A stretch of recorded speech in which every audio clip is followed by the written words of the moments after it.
One server made $10,000 a month in hosting costs alone and still turned a profit.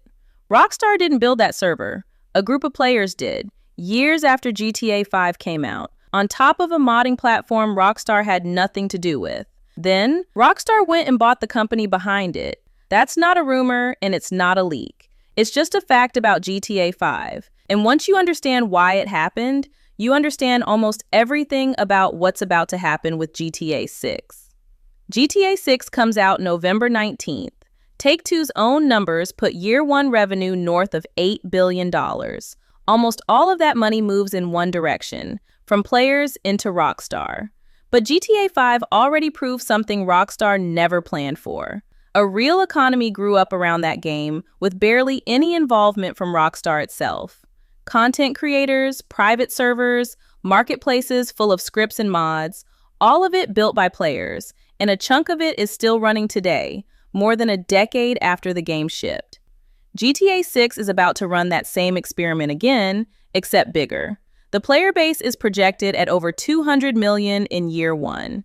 The audience skews older, with actual disposable income instead of a teenager's allowance. And Rockstar is already building the official infrastructure for player-made economies before the game is even out. I'm going to walk you through 5 different ways people are already positioning themselves to make money off this, what actually worked inside GTA 5's version of this economy, and the specific things you need in place before November 19th. Because the accounts that start that day are competing against everyone else who also waited until that day. Stick with me, because Lane 2 is the one almost nobody is talking about yet, and it's the one with the best long-term math of anything on this list. Let's start with the thing that matters more than any single method on its own, and that's timing. Here's the mistake almost everyone watching this is about to make anyway. On launch day, tens of thousands of people are going to start a GTA channel, or a GTA server, or a GTA guide business, all on the same morning, all doing roughly the same thing. A plan that everybody can copy on day one stops being a plan the second everybody copies it. You're not competing with a handful of smart people anymore. You're competing with a flood. GTA 5 didn't spike for a month after launch and disappear. It's still being searched, still being played, still generating new content more than 12 years later. That's your proof this isn't some launch week trend that dies out. It's a multi-year economy, and right now, 5 months before the sequel even exists, almost none of that economy has been built yet. There's a shortcut a lot of people miss here too. You don't need to build an audience out of thin air. Anyone currently watching Red Dead Redemption 2 content is basically a pre-warmed GTA 6 viewer already. Same publisher, same engine family, heavily overlapping audience. And that audience is actively hungry for more Rockstar content right now, today, with nothing new to watch. Building credibility in Rockstar-adjacent content now is a faster route to a trusted channel than waiting for launch day and starting stone cold with zero history. So the actual plan, stripped down, is this. Build the trust and the infrastructure now, in whichever lane actually fits your skills, so that when the hype wave hits in the weeks before launch, you're already positioned to ride it instead of scrambling to climb onto it late. Which brings us to lane 1, content. 200 million projected players in year one means an enormous, sustained demand for videos, before launch and for a long time after it. A few specific formats are worth calling out here, rather than just saying, make videos. First, comparison and speculation content. GTA 5 versus GTA 6 graphics, map size, physics, driving mechanics, whatever gets revealed next. This format keeps getting searched for months at a time, not just on the day a trailer drops, because people come back to compare again every time new footage surfaces. Second, and this one is genuinely bigger than most people give it credit for, search-driven tutorial content. The moment the game launches, people start typing exact phrases into YouTube and Google. How to make money fast in GTA 6. How to beat this specific mission. How to unlock that vehicle. Videos built around those exact search phrases, published early and kept updated as the game changes, keep pulling organic traffic for months after upload because they're answering a question someone is actively typing into a search bar right now, today, this minute. Both formats reward being early in a way that's easy to underestimate. YouTube weighs channel history and posting consistency heavily in what it decides to recommend. A channel with 5 months of relevant, consistent uploads before launch has a real, measurable head start over a brand new channel created on November 19th with zero history behind it. Content is the most visible lane, the one most people jump to first. Lane 2 is the one Rockstar itself just made a very telling move on, and it's the one I think is genuinely underrated. In GTA 5, players built entire roleplay worlds on top of the base game, using a platform called 5M. No Rockstar missions, no official objectives, just players running fake cities, playing characters, building entire storylines from scratch with no help from the publisher. The biggest of these servers got genuinely massive, with top streamers all playing on the same server, pulling in hundreds of thousands of concurrent viewers on a normal night. And here's the part most people don't know yet. Rockstar has since bought CFX.re, the company behind 5M and its marketplace. This entire modding and server ecosystem isn't some unofficial workaround anymore.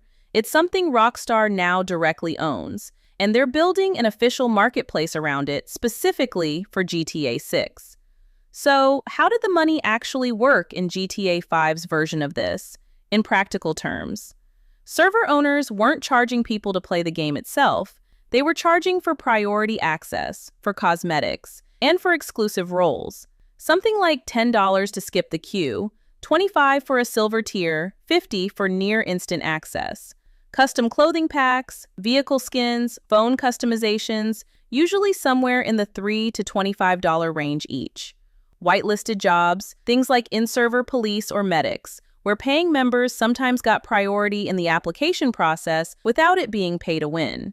None of that touched core gameplay balance, and that's exactly why it lasted this long instead of getting shut down early. There's a line here that matters even more now that Rockstar owns the platform directly, instead of just tolerating it. You can charge for queue priority, you can charge for cosmetics, you can charge for content you actually built yourself. You cannot charge for base game assets, meaning Rockstar's own vehicles, maps, or mechanics repackaged as if they were yours. That's the line that gets servers taken down without warning, and it's worth knowing before you build anything at all, not after. And here's the part people skip past too fast. You don't have to run a server yourself to make money in this lane. Scripts, custom vehicle packs, and map assets can be built once and sold through the marketplace to other server owners who don't want to build those features from scratch themselves. A small server running 30 to 50 active players with a decent cosmetic store and tiered access can realistically bring in somewhere in the low thousands a month. A mid-sized server with over 100 daily players, whitelisted jobs, and its own content store sits meaningfully higher than that. Build the asset once, and it keeps selling on its own, whether or not you're actively running anything. If you're finding this useful so far, this is a good spot to hit subscribe, because the next 3 lanes are where all of this actually starts compounding together, and I don't want you missing it when the follow-up breakdowns on this land. Lane 3 needs none of the building or running that Lane 2 does. It runs entirely on knowledge you already have or can build fast. 200 million people logging into a brand new, genuinely complex in-game economy on day 1 creates an enormous number of confused new players. And confused players pay for a shortcut. Written guides, video tutorial packages, one-on-one or group coaching, these are the standard formats, and none of them require deep technical skill from you. What they actually require is being a few steps ahead of the person you're teaching, which is exactly what building a channel or running a test server right now hands you. Real, current knowledge instead of guesswork on launch day, when everyone else is figuring it out from scratch at the same time as their audience.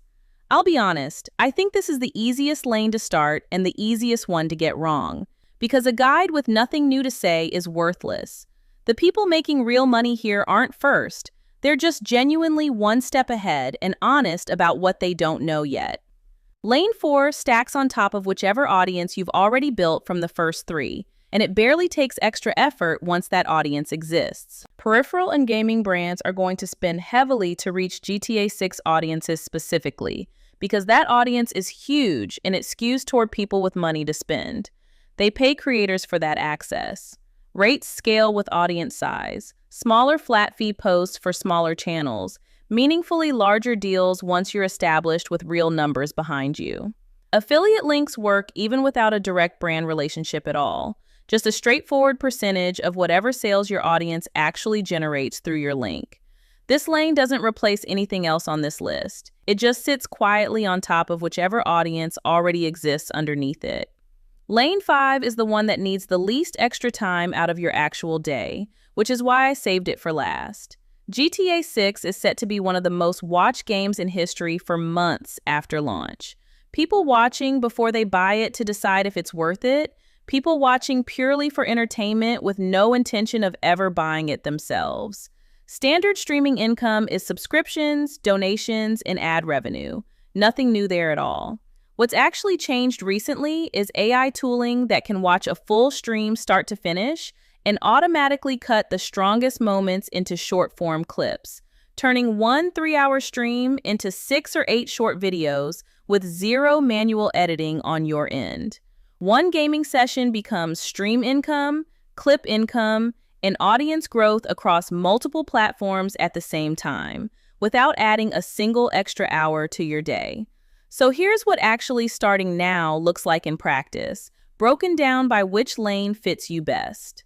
If you're going the server or marketplace route, 5M still runs on GTA 5 right now, which means you can set up a test server today, this week, not 5 months from now. Not to make money yet, just to learn how queues actually behave under load, how staff management works day to day, how player flow shifts once real people show up. Build your Discord and your community rules before you have any players at all, not after. Because the servers that survive their first 90 days are consistently the ones that had structure in place before they had people to manage. Create at least one original asset, a custom job, a unique vehicle livery, something you genuinely own outright, because that's your actual protection under Rockstar's own rules once the marketplace goes fully live. And get familiar with a payment platform like Tebex now, so it's already working and tested by the time your first player asks how to pay you, instead of you scrambling to set it up in the moment and losing that sale. If you're going the content or coaching route instead, start publishing in a GTA-adjacent lane right now, today, not after the trailer drops. GTA 5 content, Red Dead Redemption 2 content, GTA 6 speculation, and trailer breakdowns as they come out. Get yourself to a trusted, established channel with real upload history by the time launch week hype actually hits, instead of being one of thousands of brand new channels starting completely cold on the exact same morning as everyone else. None of these 5 lanes are actually separate from each other, even though I've walked through them one at a time. Content builds trust. Trust is what makes coaching and digital products sellable in the first place, since nobody buys a guide from a stranger. Brand deals and affiliate income stack on top the moment a real audience exists underneath them.